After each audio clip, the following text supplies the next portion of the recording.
Hello students, मैं Adarsh Sharma design of steel structures के lecture number 29 में आप सभी का स्वागत है। इस वीडियो लेक्चर में हम पढ़ने वाले हैं चैप्टर नंबर 8 के बारे में। चैप्टर नंबर 8 आपका क्या बताता है? चैप्टर नंबर 8 बेसिकली आपको बताता है किसके बारे में? स्टील बीम्स के बारे में। स्टील बीम्स क्या होते हैं इसके बारे में जानते हैं। आपने बीम्स देखे होंगे, नॉर्मल कैसे बीम देखे होंगे, आरसीसी के बीम देखे होंगे। जो वर्क आपके आरसीसी का बीम होता है, आरसीसी का बीम करता है, वो सेम का सेम जो आपका स्टील बीम होता है, स्टील बीम भी सेम क्या होता है, आपका वर्क करता है। तो अगर हम बीम की बात करें, बीम क्या होता है, एक दो पॉइंट्स के बारे में देखते हैं कि बीम क्या होता है। सबसे पहले बीम के बारे में अगर बात करते हैं तो बीम क्या होता है, एक हॉरिजॉन्टल मेंबर होता है। एक हॉरिजॉन्टल मेंबर होता है बीम, ठीक है। क्या होता है? ये हॉरिजॉन्टल मेंबर होता है, एक हॉरिजॉन्टल मेंबर होता है। लेकिन अगर बात करें लोड की, भी कैसा लोड, ये कैसा लोड लेता है? ये हमेशा और हमेशा वर्टिकल लोड लेता है। It takes vertical load, it takes vertical load. होता हॉरिजॉन्टल मेंबर है, लेकिन लोड कैसा लेता है? वर्टिकल लोड लेता है, ठीक है ना। और वर्टिकल लोड के अलावा ये कैसा लोड लेता है? ये ट्रांसवर्स लोड भी लेता है। It also takes transverse load, it also takes transverse load,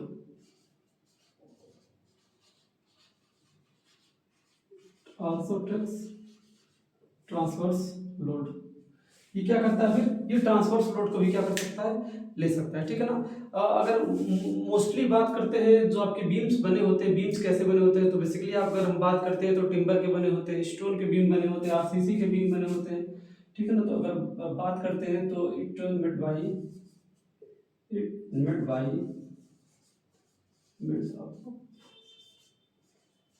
तो अगर आप बात करते हैं सबसे पहले क्या होता था? टिम्बर के बीम बहुत ज्यादा यूज होते थे, टिम्बर के बीम यूज होते थे। फिर उसके बाद स्टोन्स के बीम यूज होने लगे हैं।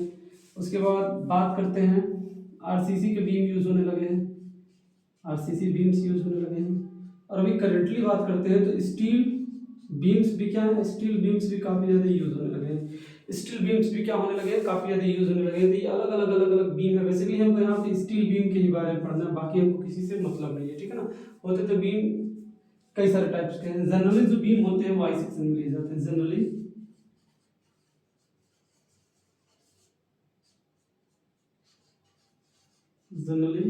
आई सेक्शन बीम्स आर यूज्ड, ठीक है ना। अगर हम स्टील की बात करते हैं तो I section beams are used, ठीक है ना। जनरली हम क्या बात करते हैं, जो हमारा आई सेक्शन बीम होता है वो ज्यादातर कर करके यूज किया जाता है। अब स्टील बीम की बात करें, स्टील बीम में हमको पढ़ना क्या है तो बीम पे कितनी तरीके से लोड आ सकते हैं, बीम पे कितने तरीके से लोड आ सकते हैं, और वो लोड की वजह से हम किस तरह न्यूमेरिकल्स को करेंगे, वो सारी चीजों के बारे में हमको पढ़ना है। तो अगली हेडिंग है हमारी लोडिंग इफेक्ट ऑन बीम, ठीक है ना। Loading effect on beam. Next heading है हमारा loading effect on beam, loading effect on beams. Beams पे कितनी तरीके के लोडिंग के इफेक्ट आ सकते हैं, ठीक है ना। तो सबसे पहले अगर हम बात करते हैं तो क्या होता है हमारा बेंडिंग। बीम पे आपके क्या आ जाएगा? बीम पे आपके बेंडिंग आ जाएगा। बेंडिंग के बाद बात करते हैं क्या आ जाएगा? शियर आ जाएगा। बेंडिंग के बाद दूसरा क्या आ सकता है? शियर आ सकता है। तीसरा क्या आ सकता है? डिफ्लेक्शन आ सकता है। दूसरा शियर आ सकता है, तीसरा डिफ्लेक्शन आ सकता है, चौथा क्या आ सकता है? Web क्रिप्लिंग,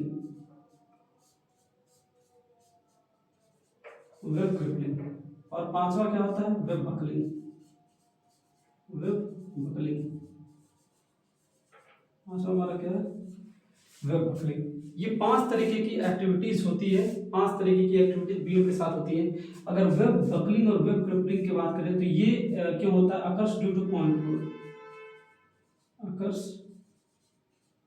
due two point load. ये क्या क्यों अकर होता है? ये पॉइंट लोड के कारण अकर होता है। बेंडिंग आपको पता है, बेंडिंग क्यों होता है, ठीक है ना। ये सारी चीजें वन बताते जाएंगे कि बेंडिंग किसकी वजह से होता है, शियर किसकी वजह से होता है, और डिफ्लेक्शन किसकी वजह से होता है। इन सारी चीजों को हमको क्या करना है? वन बाई वन बिल्कुल अलग अलग पढ़ना है, ठीक है ना। तो वन बाई वन हम इसको क्या करेंगे? स्टडी करेंगे। क्लियर?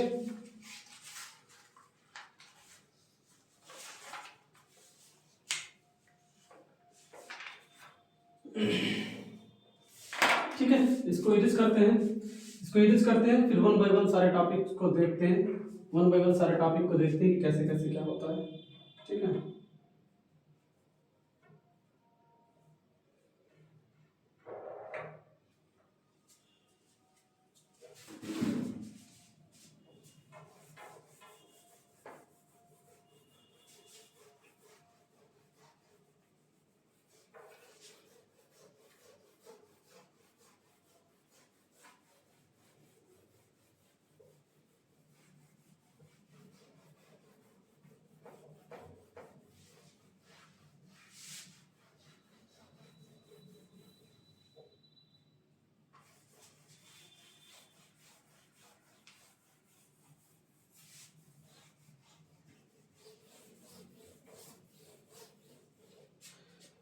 ठीक है, सबसे पहले किसकी बात करते हैं? सबसे पहले हम देख लेते हैं कि आपका वेब बकलिंग क्या होता है या फिर वेब क्रिपलिंग क्या होता है। ठीक है ना, वेब बकलिंग किसे कहते हैं या फिर वेब क्रिपलिंग किसे कहते हैं। जब ये चीजें हम जान लेंगे तब उसके बाद हम बाद में बेंडिंग वगैरह के बारे में, सारी चीज के बारे में जानेंगे। या तो आप ये भी कर सकते हैं, थोड़ा सा वेट कर लीजिए तो फिर हम बता देंगे। सबसे पहले चलिए हम बेंडिंग के बारे में देखते हैं, वन बाय वन देखते हैं, इधर उधर ज्यादा स्टेप नहीं करेंगे। सबसे पहले हम किसके बारे में देखते हैं? बेंडिंग के बारे में, कि बेंडिंग क्या होता है। तो बीम पे क्या होता है? ये आपका बीम है। जब भी क्या होगा, बीम पे लोड लगेगा, कैसा? वर्टिकल लोड लगेगा। तो वर्टिकल लोड लगने के कारण क्या होता है, जो बीम होती है, बीम में बेंडिंग होती है। ठीक है ना, बीम में क्या होती है? बेंडिंग होती है। अब आपने बेंडिंग के लिए एक बेंडिंग इक्वेशन पढ़ा होगा।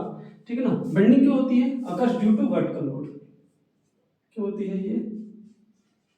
Occurs due to vertical loading. Vertical loading की वजह से बेंडिंग हो सकता है, और किसकी वजह से हो सकता है? Occurs due to moment. ठीक है, मोमेंट की वजह से हो सकता है। मोमेंट लग रहा तो उसकी वजह से भी बेंडिंग हो सकती है। ठीक है ना, अब अगर हम बात करते हैं बेंडिंग इक्वेशन की, तो आप सारे लोग बेंडिंग इक्वेशन के बारे में जानते होंगे। आप सारे लोगों ने बेंडिंग इक्वेशन के बारे में पढ़ा होगा। बेंडिंग इक्वेशन क्या होता है? m by I equal to sigma by y equal to E upon R. ये हमारा क्या है? ये हमारा बेंडिंग इक्वेशन है। ठीक है, ये हमारा बेंडिंग इक्वेशन है। अगर यहाँ पे के कंपोनेंट की बात करते हैं, कौन क्या होता है, तो यम यहाँ पे क्या हमारा क्या? Moment of inertia. यम क्या होता है हमारा? सॉरी, आई हमारा मोमेंट ऑफ इनर्शिया होता है, बी बेंडिंग मोमेंट होता है। आई हमारा क्या होता है? Moment of inertia, moment of inertia.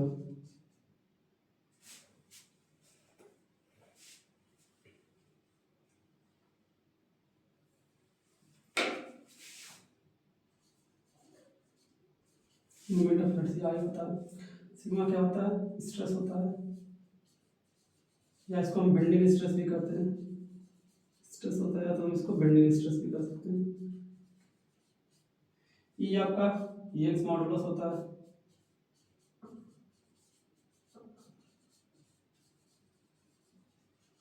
Are radius of arc होता है,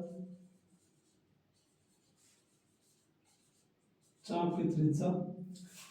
और एम की बात करते हैं तो एम आपका क्या होता है? बेंडिंग मोमेंट होता है, बेंडिंग मोमेंट होता है। वाई की बात करते हैं तो सेंट्रोइडल डिस्टेंस होता है। वाई क्या होता है आपका? सेंट्रोइडल डिस्टेंस होता है एक बॉडी से दूसरे बॉडी के बीच का। ठीक है ना, एक एक सेंटर ऑफ ग्रेविटी से दूसरे सेंटर ऑफ ग्रेविटी से का होता है। और वाई की वैल्यू हमेशा क्या होती है? डी बाई टू लेते हैं। वाई की वैल्यू हमेशा क्या लेते हैं? डी। और ये क्या होता है? Distance of fibre from neutral axis. ये क्या होता है? Distance of fibre from neutral axis, distance of bottom from neutral axis. ठीक है, ये क्या होता है? Distance of bottom from neutral axis. Neutral axis से बॉटम का क्या होता है? डिस्टेंस होता है। अब अगर हम यहाँ की मोमेंट की बात करें कि मोमेंट कैसे निकलेगा, तो हम इन दो फार्मूलों का यूज करते हैं। यहाँ से क्या निकल सकते हैं? इस तरह लिख सकते हैं, sigma by y multiplied by I. ये चीज हम लिख सकते हैं कि नहीं, ये चीज हम बहुत आराम से लिख सकते हैं। जहां पे आई क्या होता है, डिपेंड ऑन सेक्शन। आई किस पे डिपेंड करता है, डिपेंड ऑन सेक्शन, कि किस तरह का सेक्शन है, डिपेंड ऑन सेक्शन, कि हमारे सेक्शन पे डिपेंड करता है। आई सेक्शन है कि किस तरह का सेक्शन है। सिग्मा क्या होता है, सिग्मा क्या होता है, ये स्ट्रेस होता है excess at a limit. Sigma की बात करते हैं, सिग्मा क्या होता है आपका, स्ट्रेस होता है। सिग्मा क्या होता है, बेसिकली सिग्मा हमारा क्या कहलाता है, स्ट्रेस कहलाता है। ठीक है, सिग्मा हमारा स्ट्रेस कहलाता है। अब आई बाई वाई की बात करें, अगर हम इसको कुछ इस तरह लिखना चाहें, sigma multiplied by I by y, अगर इस तरह लिखना चाहें तो हम यहाँ ये लिख सकते हैं, आई बाई वाई को हम जेड लिख सकते हैं। आई बाई वाई हमारा, अच्छा जेड इक्वल टू क्या होता है, आई बाई सेक्शन मॉडुलस। आपने पढ़ा होगा Z equal to I by y, ये हमारा क्या होता है, सेक्शन मॉडुलस होता है। अगर यहाँ से m की वैल्यू हम लिखना चाहें तो ये लिख सकते हैं, m की वैल्यू ये लिख सकते हैं सिग्मा मल्टीप्लाइड बाई जेड, ये लिख सकते हैं कि नहीं लिख सकते हैं। अगर हम इस चीज को लिख सकते हैं, क्या कर सकते हैं, इस चीज को हम लिख सकते हैं, तो ये क्या होगा, काफी आसानी हमारे लिए होगा इस चीज को सॉल्व करना। ठीक है, इस चीज को क्या होगा, काफी आसानी होगा हमारे लिए सॉल्व करना। अब हमको यहाँ पे क्या निकालना है, सिग्मा बी की अगर वैल्यू निकालनी है तो 0.66 फाई होती है, फाई की वैल्यू 250 देगी तो 165, लगभग इसकी वैल्यू कितनी आ जाती है, 165 के करीब सिग्मा की वैल्यू होती है। उससे आपको मतलब नहीं है, उसको सब छोड़ दीजिए, उससे आपको मतलब नहीं, बस आप बेसिकली यहाँ से m equal to sigma by Z, sigma multiply m equal to stress into Z, Z यहाँ पर क्या होता है, सेक्शन मॉडुलस होता है। ठीक है ना। अब अगर हम बात करते हैं जो सेक्शन मॉडुलस होता है, ये आपका क्या है, ये आपका क्या होता है, सेक्शन मॉडुलस होता है। ये आपका क्या होता है, section modulus. Section modulus basically क्या बताता है, सेक्शन मॉडुलस जो होता है वो आई सेक्शन का काफी अच्छा होता है। आई सेक्शन का क्या होता है, सेक्शन मॉडुलस काफी अच्छा होता है, इसीलिए हम आई सेक्शन टाइप का बीम बहुत ज्यादा यूज करते हैं। तो आप लिख सकते हैं section modulus of I section is good, of I section is good, so we can use I section. इसलिए हम क्या करते हैं, आई सेक्शन का यूज करते हैं। इसलिए क्या करते हैं, हम आई सेक्शन का यूज ज्यादातर करके करते हैं, क्योंकि सेक्शन मॉडुलस जो होता है वो आई सेक्शन का अच्छा होता है, इसलिए हम आई सेक्शन यूज करते हैं। ठीक है, तो ये आपका क्या रहा, ये आपका बेंडिंग का निकल गया। ठीक है, दूसरा बात करते हैं, सॉरी दूसरा बात करते हैं किसका, शियर का। शियर का बात करते हैं। शियर आप जानते हैं क्या होता है, शियर जो होता है, shear is occurred at web of I section. जो आई सेक्शन होता है, आई सेक्शन का जो वेब वाला सेक्शन, वेब वाला यानी बीच वाला जो सेक्शन होता है, वहां पे क्या होता है, अकर होता है। तो आप यहाँ पे लिख सकते हैं shear is occurs at web section, at web of I section. जो हमारा आई सेक्शन का वेब होता है, जो हमारा आई सेक्शन होता है, आई सेक्शन का जो वेब होता है, वहां पे क्या होता है, शियर अकर करता है। ठीक है, ये सारी चीजें आप ऑलरेडी पढ़े हैं, कैसे क्या होता है, कैसे क्या नहीं होता है, मुझे बहुत ज्यादा यहाँ पे चीजें नहीं बतानी, आप जानते भी इसका वैल्यू क्या होता है। टाउ एवरेज की वैल्यू की बात करें तो ये क्या होता है, 0.4 एफआई, 0.4 एफआई। और टाउ मैक्स की बात करते हैं तो 0. टाउ मैक्स की बात करते हैं तो ये आपका क्या होता है, 0.45।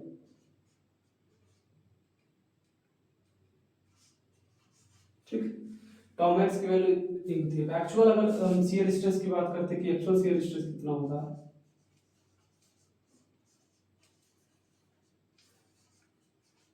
एक्चुअल शियर स्ट्रेस की अगर हम बात करते हैं, ये कैसे निकलता है, तो load upon D into T W, D into T W, ये क्या होता है, मैक्सिमम वैल्यू होती है। ठीक है, ये क्या होती है, मैक्सिमम वैल्यू होती है। अब देखिए, अब एक आई सेक्शन अगर हम बनाने की कोशिश करें, ये हमारा क्या हो गया, एक आई सेक्शन हो गया।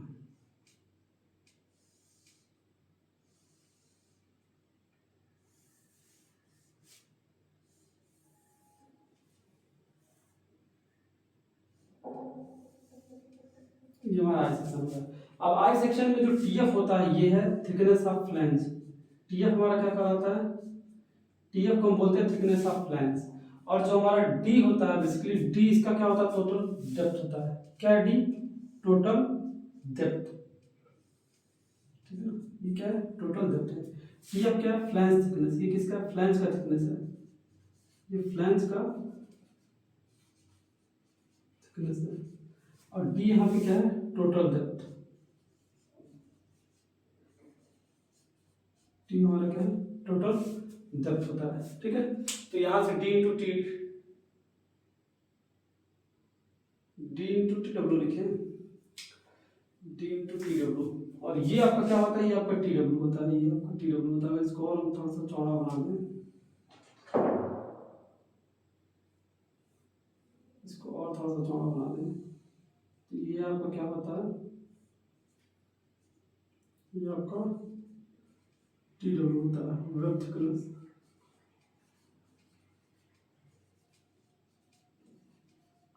ये आपका क्या है, वेब थिकनेस है।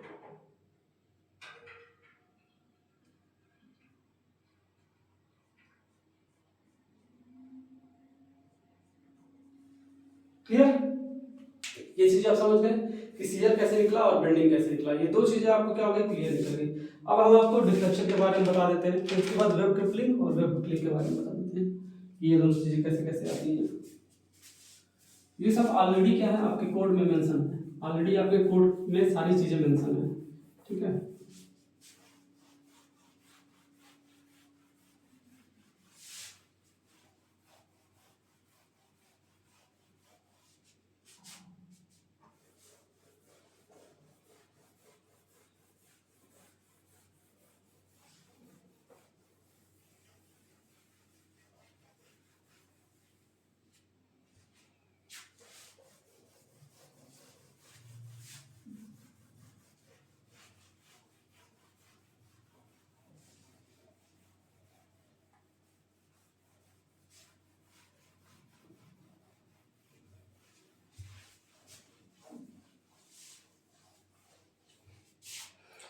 तीसरा हम बात करते हैं डिफ्लेक्शन की, तीसरा हमारा क्या है, डिफ्लेक्शन।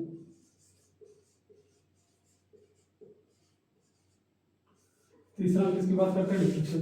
तो बेसिकली डिफ्लेक्शन क्या होता है, डिफ्लेक्शन की अगर हम बात करते हैं तो जो बॉडी की ओरिजिनल पोजीशन होती है या बीम की जो ओरिजिनल शेप होती है, वो लोड पड़ने के बाद जो उसकी सेकेंडरी पोजीशन, सेकेंडरी जो पोजीशन आ जाती है, आफ्टर लोडिंग जो पोजीशन आ जाती है, वही इसी के बीच का गैपिंग क्या कहलाता है, हमारा डिफ्लेक्शन कहलाता है। तो डिफ्लेक्शन की बात करें, इसकी वैल्यू जो होती है, it is not more then,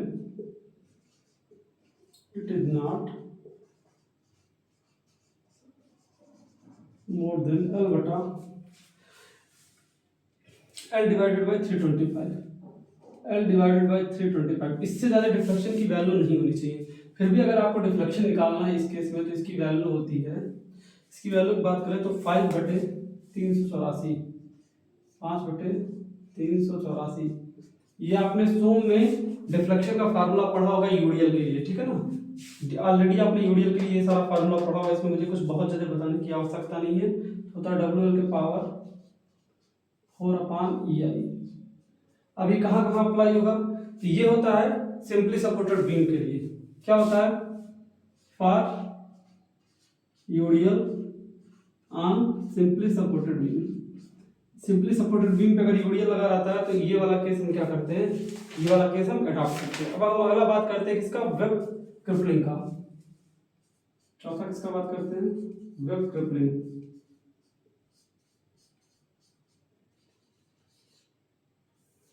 web crippling की बात करते हैं, तो देखिए वेब क्रिपलिंग बेसिकली होता क्या है।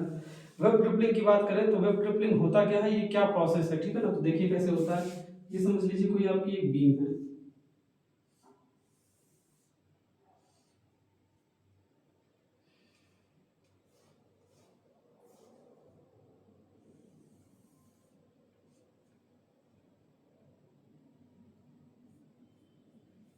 ठीक है।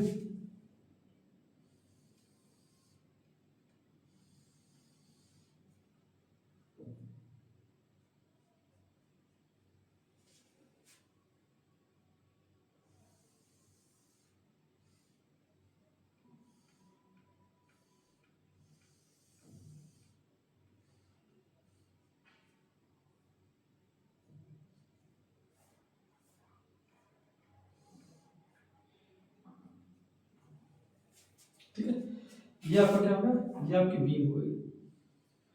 अब वेब क्रिपलिंग में होता क्या है, जो बीम होता है वो आपका क्या हो जाता है, वो आपका क्रिपल हो जाता है। ये कुछ इस तरीके के शेप में आ जाता है। और अगर सही बनाने की कोशिश करें,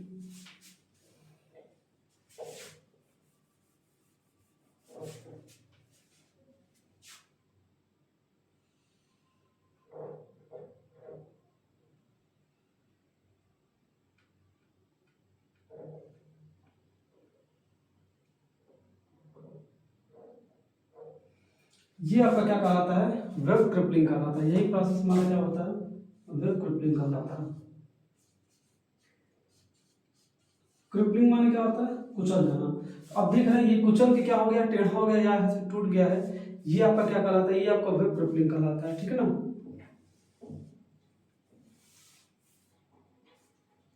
अब आप जैसे जानते हैं जो हमारा आरसीसी होता है, आरसीसी में, आरसीसी हमारा कैसा कंपोनेंट होता है, तो आरसीसी हमारा हमेशा कंपोजिट सेक्शन होता है, क्योंकि उसमें क्या होता है, आपके कंक्रीट भी होते हैं और कंक्रीट के अलावा आपका स्टील भी होता है। कि अगर हम स्टील की बात करें तो स्टील हमारा क्या होता है, steel is a uniform section. क्या होता है, स्टील इज अ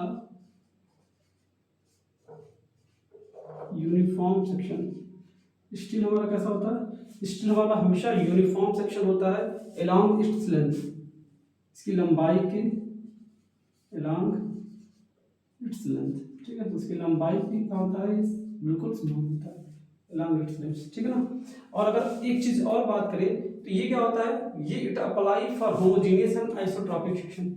इसको हम क्या कर सकते हैं, इस अप्लाई इट अप्लाई फॉर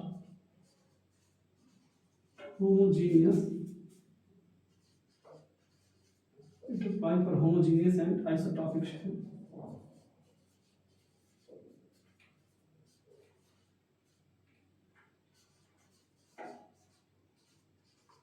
ठीक है। तो जो हमारा स्टील, मेरे कहने का सेंस ये, जो स्टील होता है वो यूनिफॉर्म होता है। अगर एक मटेरियल एक जगह से जैसे बनना स्टार्ट होगा, लास्ट तक बिल्कुल वैसे ही होगा।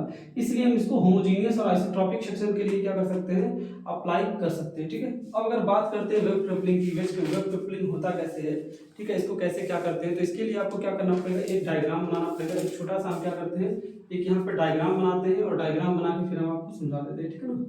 मुझे ये रिफ्लेक्शन वाला पोर्शन इरेज करना पड़ेगा,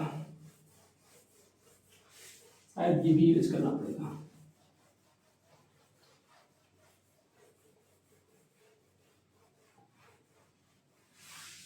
ठीक है, सबसे पहले एक डायग्राम देख लीजिए।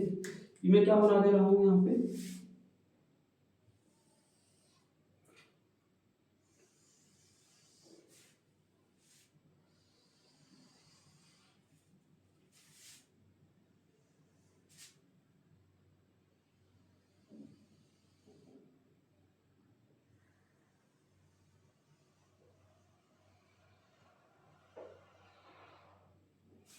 ठीक है, ये क्या है, कोई स्टील बीम है, समझ लीजिए। इस पे लोड पड़ रहा है। ठीक है, ये सबसे पहले ऊपर क्या है, ऊपर एक प्लेट रखी है।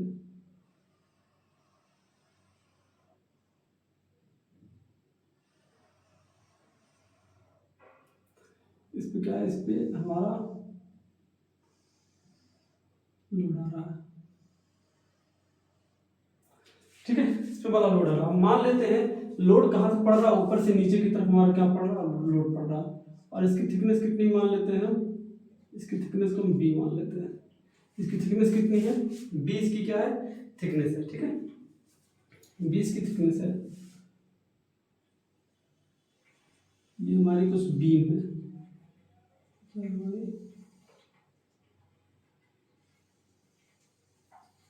हमारी कुछ बीम है। इस तरीके की हमारी क्या हो गई, ये हमारी बीम हो गई। और ये नीचे हमारे क्या हो गए, कॉलम्स में। नीचे हमारे यहाँ क्या लगे, यहाँ पे हमारे 2 कॉलम्स लगे हैं।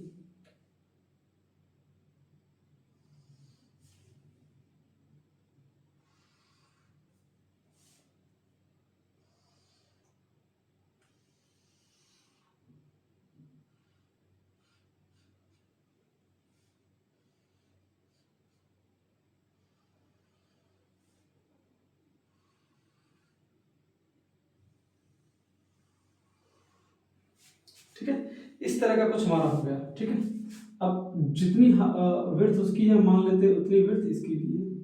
ये भी आपका क्या है बी, और ये भी आपका क्या है बी है। ठीक,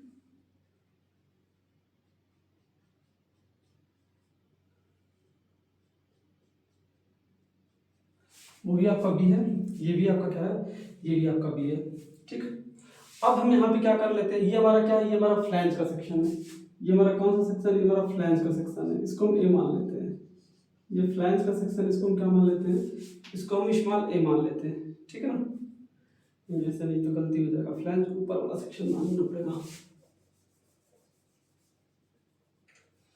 कि डायग्राम में थोड़ी सी भी गलती हो जाएगी तो सब गलत हो जाएगा। पहले सबसे पहले मान लेते हैं इसकी लोडिंग, मान लेते हैं कि इसकी लोडिंग कैसी हो रही है। तो इसकी लोडिंग की अगर हम बात करते हैं तो इसकी लोडिंग कुछ इस तरीके से हो रही है। इसकी लोडिंग ऐसे 30 डिग्री पे हो रही है। इसकी लोडिंग कैसे हो रही है, यहाँ पे 30 डिग्री पे हो रही है। सेम इसकी लोडिंग बात करें,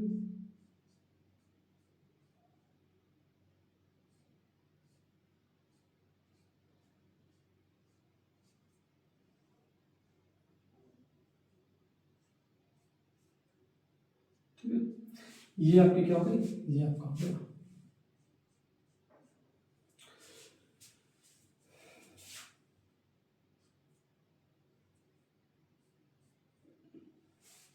ठीक है, उसके बाद बात करते हैं, अगर एंगल की बात करते हैं तो ये यहाँ से एंगल कितना बनाता है, लगभग 30 डिग्री, और ये यहाँ से एंगल बनाता है 30 डिग्री। और सेम बात करते हैं यहाँ से, सेम इसकी बात करते हैं तो ये जो अपोजिट फोर्स लगाता है इसकी भी बात करें तो ये भी यहाँ से क्या बनाता है 30 डिग्री, और ये भी आपका क्या बनाता है 30 डिग्री, यहाँ से आपका 30 डिग्री, और ये भी आपका 30 डिग्री, ये दोनों क्या बनाता है 30 डिग्री 30 डिग्री बनाता है। ठीक है, अब अगर हम मान लेते हैं कि ये जो हमारी विड्थ है यहाँ से यहाँ तक की विड्थ है, यहाँ से यहाँ तक की विड्थ है, ये कितनी है आपकी b1 है, ये आपकी b1 है, और इन दोनों के बीच की दूरी क्या है x1 है, इसके बीच की दूरी ये क्या है आपका, ये आपका x1 है, और ये भी आपका क्या है x1 है।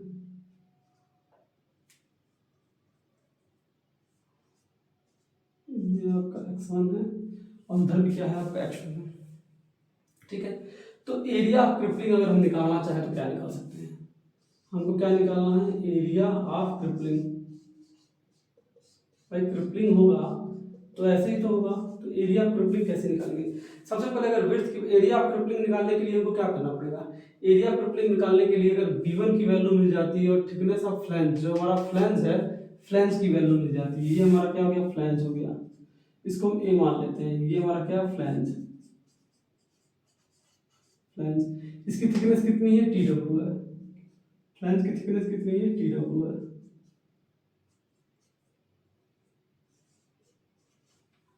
ठीक है, तो b1 का अगर टी डब्ल्यू में मल्टीप्लाई कर देंगे तो मिल ही जाएगा। इसको हम लिख सकते हैं b1 multiply by T W, लिख सकते हैं कि नहीं, बिल्कुल बहुत आराम से इसको हम लिख सकते हैं। अब अगर हम b1 की बात करें, b1 कैसे निकलेगा, देखिए यहाँ पे b1 की बात करें तो लिख सकते हैं b प्लस 2x, लिख सकते हैं कि नहीं, b प्लस 2x लिख सकते हैं। अब अगर हम यहाँ पे देखें, यहाँ पे अगर हम देखें तो ध्यान से देखिएगा, ये हमारा x1 है, ये वाली वैल्यू हमारी ये है, एंगल कितना है, एंगल हमारा 30 डिग्री है, तो यहाँ पे हम लिख सकते हैं we know that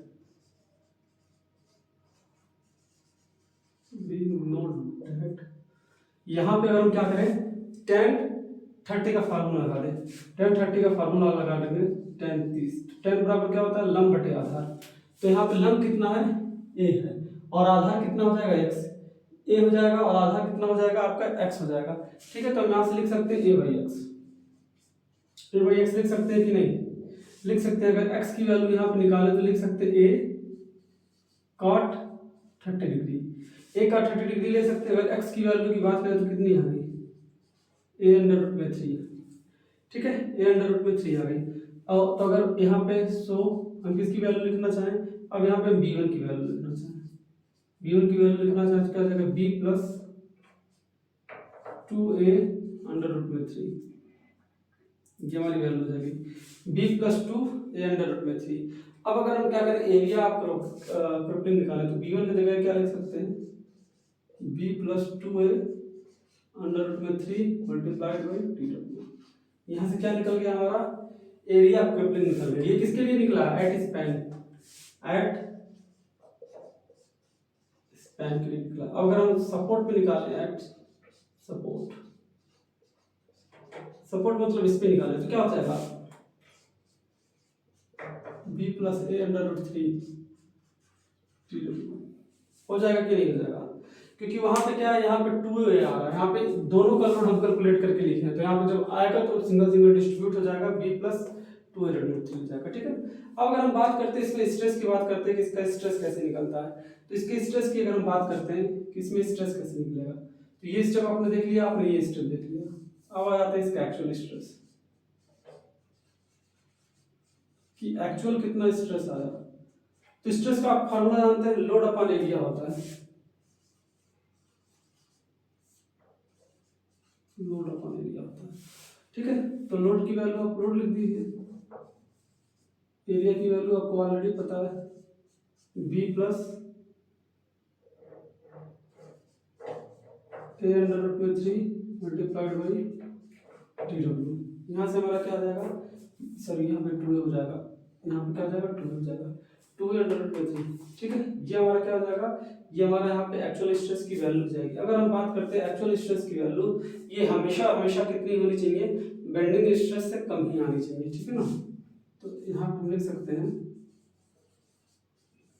actual stress is not greater than bending stress, is not greater than bending stress. Clear, bending stress ज्यादा लेना चाहिए। अब बेंडिंग स्ट्रेस की बात करते हैं कि बेंडिंग स्ट्रेस कितना होता है, तो जो आपका बेंडिंग स्ट्रेस होता है ये आपका कितना होता है, 0.75 या 5, इसको सिग्मा बी बोलते हैं, ऑलरेडी आपको हम बता चुके हैं। ठीक है, इसको नोट कर लीजिएगा। इसके बाद एक आपका बचता है वेब बकलिंग। वेब बकलिंग क्या होता है उसको भी बता देते हैं। ठीक है,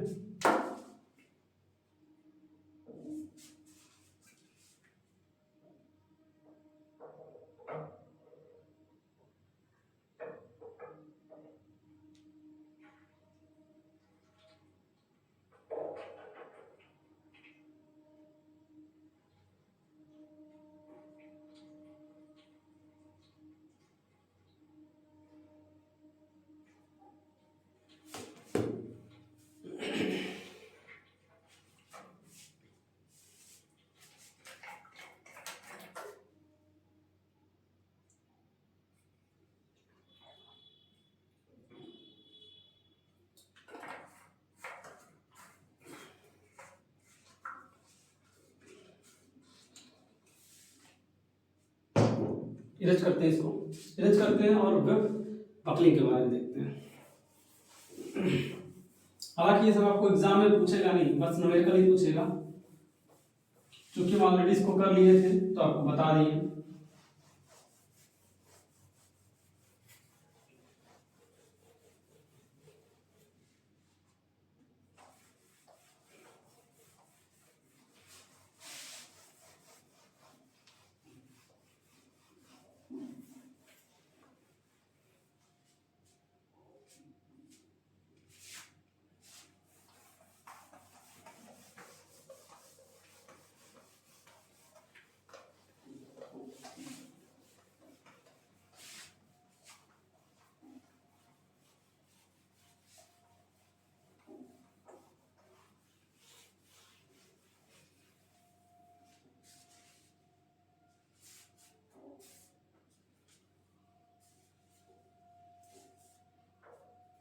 ठीक है, अब आपका बच जाता है वेब बकलिंग।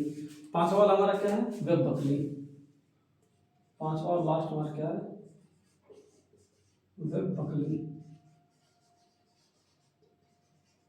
अब देखिए बेसिकली वेब बकलिंग में क्या होता है। वेब क्रिपलिंग में आप क्या देख रहे थे कि बीम का थोड़ा सा हिस्सा जो वेब वाला है वो हमारा बकल कर रहा था, लेकिन इसमें अगर वेब बकलिंग की बात करें तो इसमें पूरा का पूरा सेक्शन हमारा बकल कर जाता है।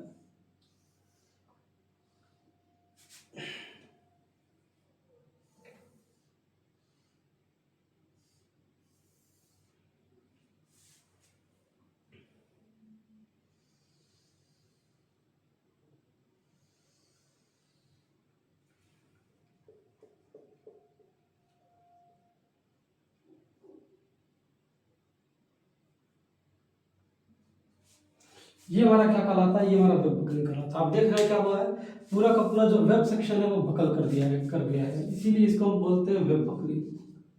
इसलिए इस प्रोसेस को बोलते हैं वेब बकलिंग, क्योंकि इसमें क्या हुआ, सेक्शन जो है आपका वो पूरा का पूरा बकल कर दिया है, वेब वाला पूरा सेक्शन आपको बकल कर दिया, इसीलिए हम इसको क्या बोलते हैं, इसीलिए इसको वेब बकलिंग बोलते हैं। ठीक है, तो वेब बकलिंग अगर कहीं किसी का फाइंड करना है तो देख लीजिए कैसे फाइंड होता है। एक हम छोटा सा सेक्शन बना देते हैं।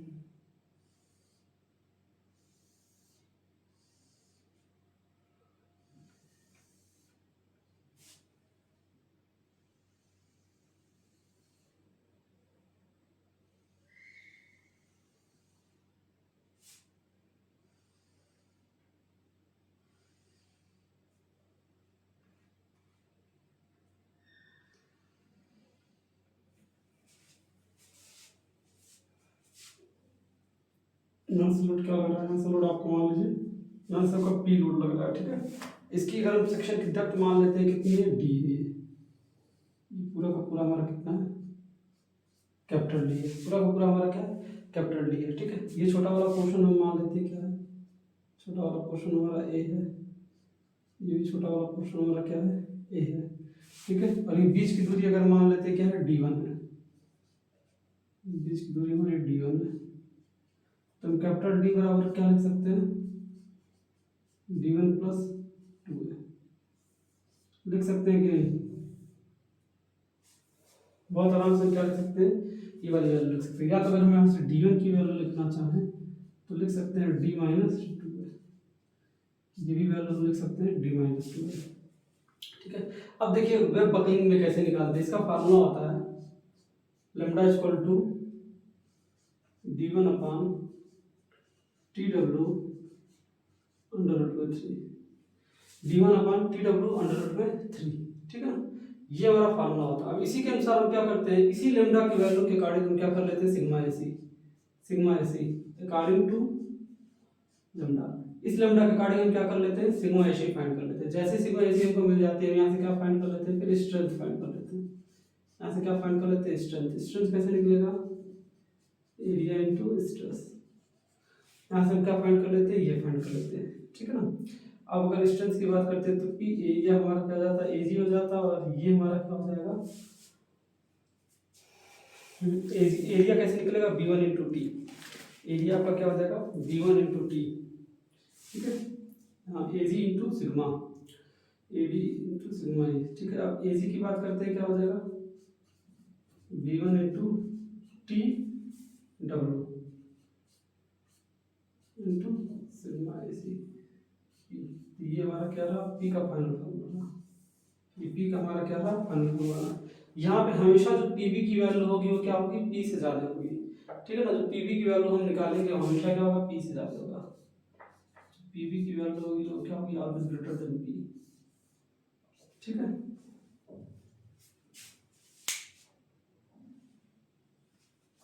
ठीक है, तो यही आपका क्या कहलाएगा, ये आपका पीवी कहलाएगा, ये आपका वैल्यू क्या कहलाएगा, पीवी कहलाएगा। पीवी की वैल्यू हमेशा क्या होगी, पी से ज्यादा होगी। ठीक है, यहाँ पे लिख सकते हैं इजी बराबर v1 × TW = पीवी।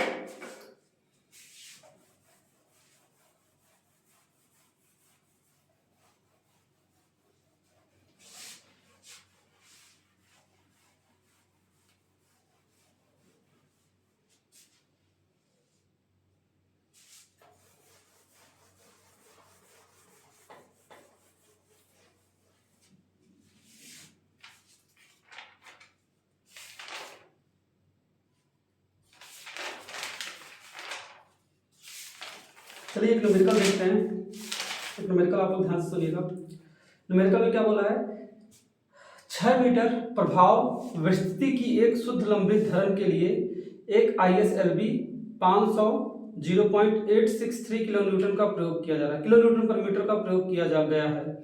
अनुमेय बंकन प्रतिबल 165 न्यूटन पर मिलीमीटर स्क्वायर लेते हुए इस धरण द्वारा वहन किए जाने वाला सुरक्षित भार एक समान वितरित भार ज्ञात करिए। मतलब किए जाने वाला सुरक्षित भार का मान एक समान वितरित भार ज्ञात करिए। धर्म पार्श्विक रूप से आबद्ध है, इस भार के संबंध में उत्पन्न औसत कर्तन बल व विक्षेप भी ज्ञात करिए। ई की वैल्यू दे रखा है, ठीक है ना। सबसे पहले क्या बोला है कि 6 मीटर आपकी क्या है लेंथ है, एक सेक्शन है ISLB 550, ठीक है, at the rate 0.863 kilo Newton per metre इसका प्रयोग किया गया है। जो आपका बेंडिंग स्ट्रेस है वो 165 दे दिया गया, बंधन प्रतिबल, और क्या दिया गया आपसे यूडीएल पूछ रहा है, उस पर यूडीएल का कितना लोड आ रहा है डब्ल्यू का, ठीक है, और आपसे पूछ रहा है कि पार्श्विक रूप से आबद्ध है। आगे आपसे बोला है कि विक्षेप भी ज्ञात करना है। क्या ज्ञात करना है? विक्षेप भी ज्ञात करना। तो सबसे पहले हम आ जाते हैं अपने सेक्शन पे आ जाते हैं कि सेक्शन कौन सा दे रखा है। हमारा सेक्शन दे रखा है ISLB 550 at the rate 0.863 kilo Newton per metre.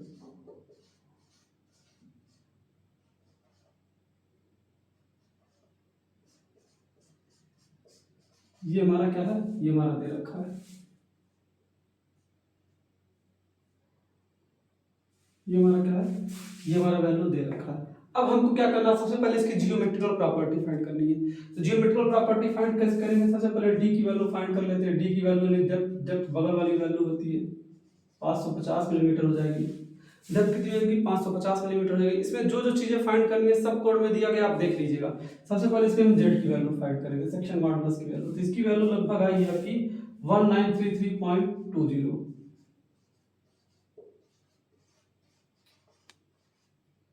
Centimetre के पावर 3 आया।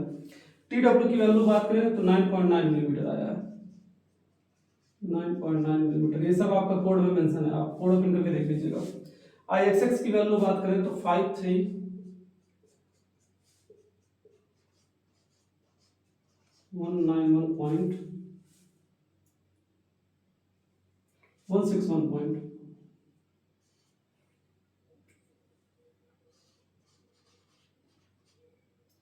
ये हमारी क्या दे रखी है, ये हमारी वैल्यू दे रखी है। सबसे पहले हमको इसमें सबसे पहला स्टेप क्या होता है, मोमेंट रेजिस्ट बाय बीम। हमको इसमें स्टेप 1 क्या निकालना रहता है। हाँ, कुछ और भी वैल्यू दे रखी है, जैसे इसमें क्या दे रखा है, ई का वैल्यू दे रखा है। अभी इसको भी नोट कर लेते हैं, ठीक है। ये तो हम इसकी जियोमेट्रिकल प्रॉपर्टी से निकाले हैं। आगे ई का वैल्यू दे रखा है,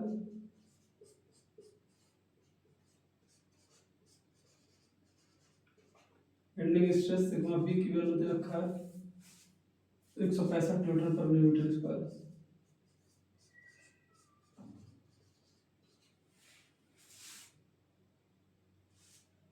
बस यही दिया है। तो सबसे पहले हम स्टेप 1 लिखते हैं, moment resist by beam. Step 1 में बोल क्या है, moment resist by beam.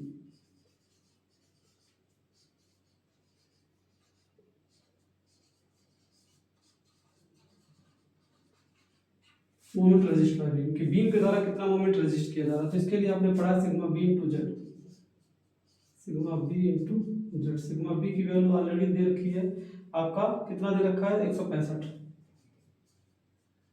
Z की वैल्यू कितनी दे रखी है, देखिए सेंटीमीटर में दे रखा है।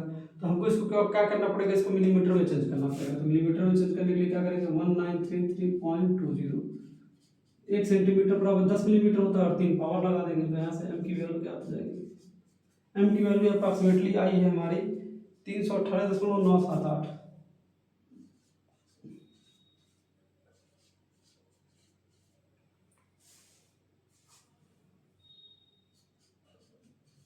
To power 6 newton millimetre. ये हमारा मोमेंट में आ गया। अब हम क्या करेंगे, अब हमसे न्यूमेरिकल में क्या बोला गया है कि डब्ल्यू की वैल्यू ज्ञात करेंगे। तो हम सपोज कर लेंगे कि it can carry W newton per metre including self wait. तो हम यहाँ पे क्या करेंगे, suppose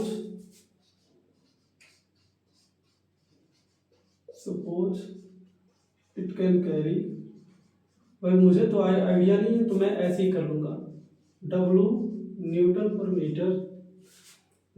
metre including self wait.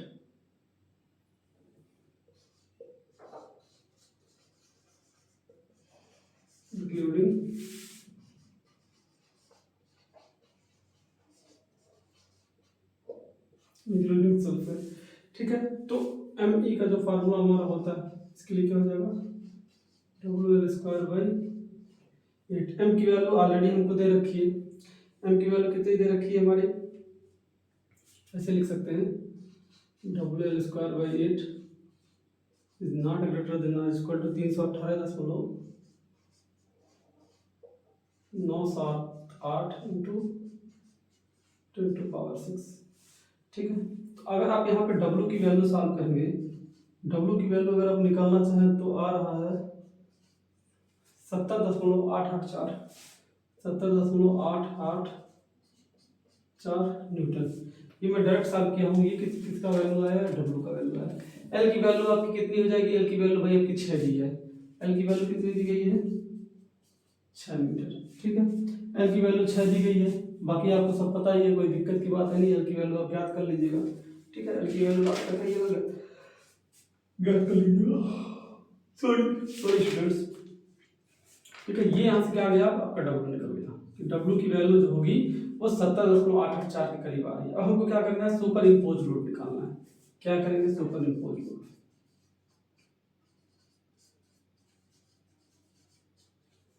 Super impose load निकालने के लिए क्या करते हैं, आपका जो W रहता है उसको सेल्फ वेट से माइनस कर देते हैं, W माइनस सेल्फ वेट। तो W की वैल्यू कितनी है भाई, 70.884। ठीक है, सेल्फ वेट आप कैसे निकालेंगे, सेल्फ वेट आपका दिया 0.863 ऑलरेडी आपका सेल्फ वेट दे दिया। ठीक है, सेल्फ वेट दे दिया गया। तो यहाँ से जो सुपर इम्पोज लोड का वैल्यू आ जाएगा वो क्या आ जाएगा, 70 kilo Newton.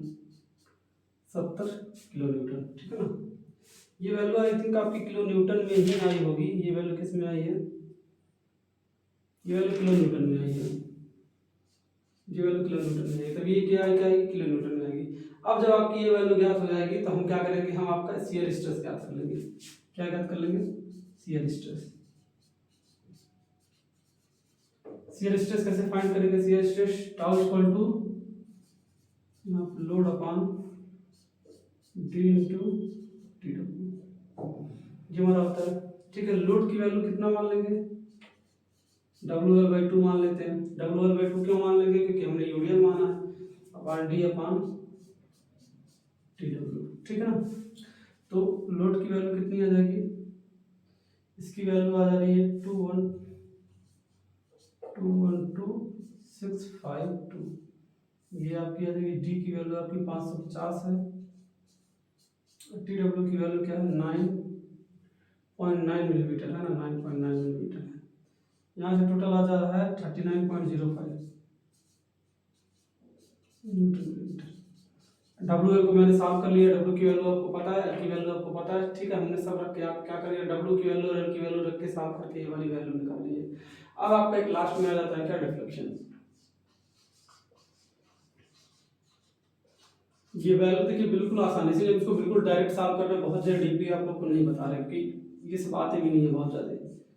3T4 WL/4 upon ये बनाता है 5/384।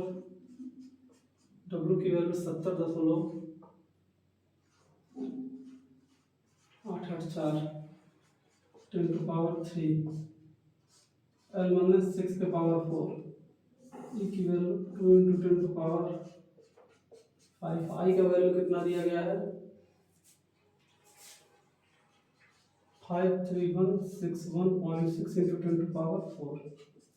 यहाँ से जब आप डिफ्लेक्शन की वैल्यू निकालेंगे तो डिफ्लेक्शन की वैल्यू मिलीमीटर में मैं डायरेक्ट निकाल देता हूँ। आया है 11.25 मिलीमीटर, 11.25 मिलीमीटर आया है। तो ये आपका डिफ्लेक्शन का वैल्यू पूछा था, डिफ्लेक्शन का वैल्यू हमको क्या हो गया, मिल गया। डिफ्लेक्शन के अलावा कौन सी वैल्यू पूछा था, डिफ्लेक्शन के अलावा बोला था कर्तन प्रतिबल। कर्तन प्रतिबल यानी शियर स्ट्रेस, शियर स्ट्रेस की वैल्यू ये आ गई। ये दो चीज की वैल्यू पूछा था, दो चीज की वैल्यू हमने क्या कर दिया, फाइंड कर दिया। तो ये जो न्यूमेरिकल है, ये न्यूमेरिकल कुछ इसी तरीके से, ये सब न्यूमेरिकल क्या होते हैं, इसी तरीके से ये सारे न्यूमेरिकल्स क्या होते हैं, सॉल्व होते हैं। अब इसमें एक न्यूमेरिकल और बच गया है और एक दो न्यूमेरिकल डिजाइन के ऊपर बच गया है। तो जो हमारा कल वाला वीडियो लेक्चर होगा, कल वाले वीडियो लेक्चर में हम क्या करेंगे, बाकी सारे न्यूमेरिकल पोर्शन को खत्म करेंगे। देंगे। ठीक है स्टूडेंट्स, फिर मिलते हैं नेक्स्ट वीडियो लेक्चर में, तब तक के लिए थैंक यू।